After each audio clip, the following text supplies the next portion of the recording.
What's up, nail geeks? I am back with Potion Polish's the Elven Grove collection. This is a set of 5 varying finishes and lots of glow and sparkles. So let's dive right into the swatches. First up is Emariel.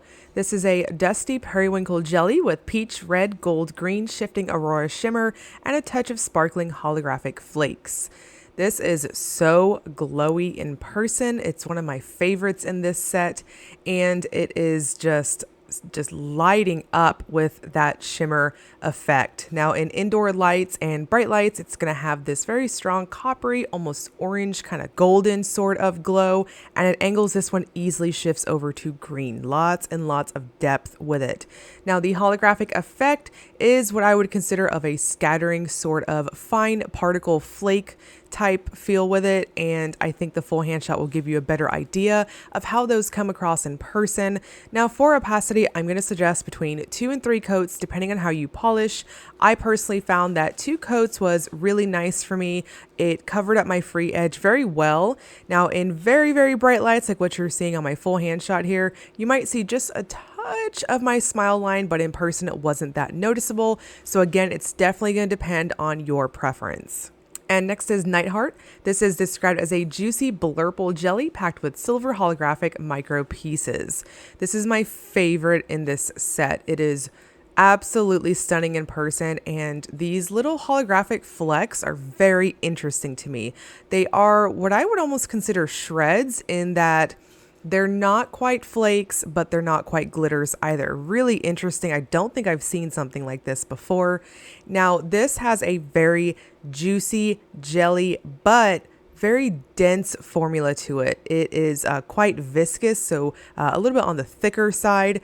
I'm going to suggest going in very light on your coats just to slowly build it up and maximize the pond effect, meaning maximize that shredded looking appearance in between your layers. When you go up to that 3rd coat, you'll see it gets really lovely opacity, and that blurple base is so strong. Those little holographic pieces, if you will, they're just really popping against this base.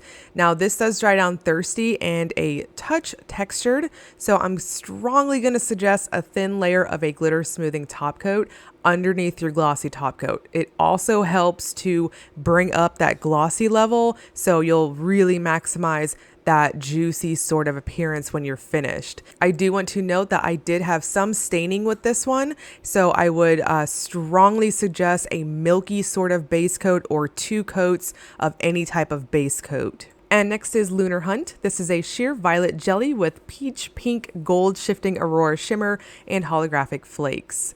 Now, when I opened up my PR package, I actually thought that Emariel and Lunar Hunt seemed quite similar. Having swatched them and have the bottles in front of me here, I do think they're quite different. So I would almost classify them as being like super distant cousins, if you will. At the end of the video for the recap, I'll make sure to put those swatches together right next to each other so you guys can see the difference. This has more of a purple leaning appearance to it, and while it is incredibly glowy and strong shimmer, it's still quite a bit what I would consider different from Emariel, that first one I showed you guys. So in indoor lighting and bright lights, it has a strong pinky golden appearance, and the base takes on more of that true purpley, kind of a medium purple sort of appearance. Now this one also dries down quite flat, so again you're seeing a glossy top coat on my full hand shot. And next is Council of the Moon. This is a dusty periwinkle base with elegant gold flakes. So this one has a quite crelly sort of feeling with it, and it is quite squishy on application.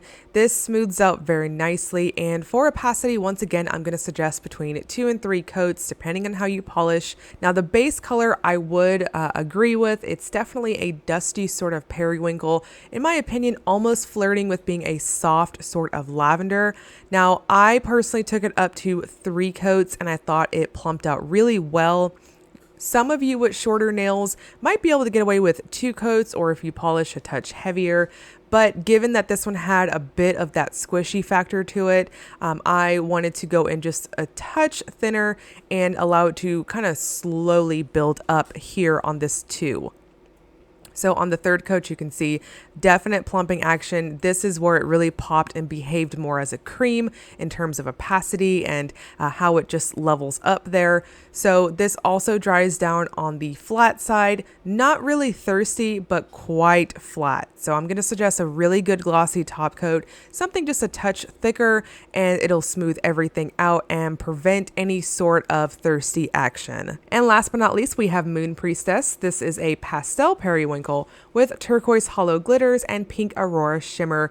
So this one is very curly, but this one has a stronger, very strong type of squishy factor to it. So I'm really going to caution and suggest going in very thin, very light on your coats. Allow it to slowly build up. That way you can reach opacity and full coverage without having too much buildup on your nails. Now the base color, I do agree, is a soft type of periwinkle. Again, we have this really soft, almost lavender sort of undertone. Now, because this is chock full of shimmer, I think the video is giving you a good representation of what I'm seeing in person. It does kind of appear to be just a touch patchy on that third coat. But when you go in with top coat, it's one of those polishes that will kind of correct itself once you've got your glossy top coat on. Now, I thought this was really interesting. Those turquoise hollow glitters are absolutely having this holographic sort of effect. So it's really cool. In my experience, colored glitters like this typically have a matte appearance, but these definitely give off a bit of a twinkle. So it's really, really cute. And again, this also dries down quite flat. So again, I'd suggest a glossy top coat. Now the Elven Grove collection will release April 17th at 1 p.m. Eastern time. I will link Potion Polish below for you guys if you want to check the brand out, as well as the Facebook fan group for additional swatches, all that good stuff. And as always, if you enjoyed the video, please like and subscribe. Thank you so much for watching.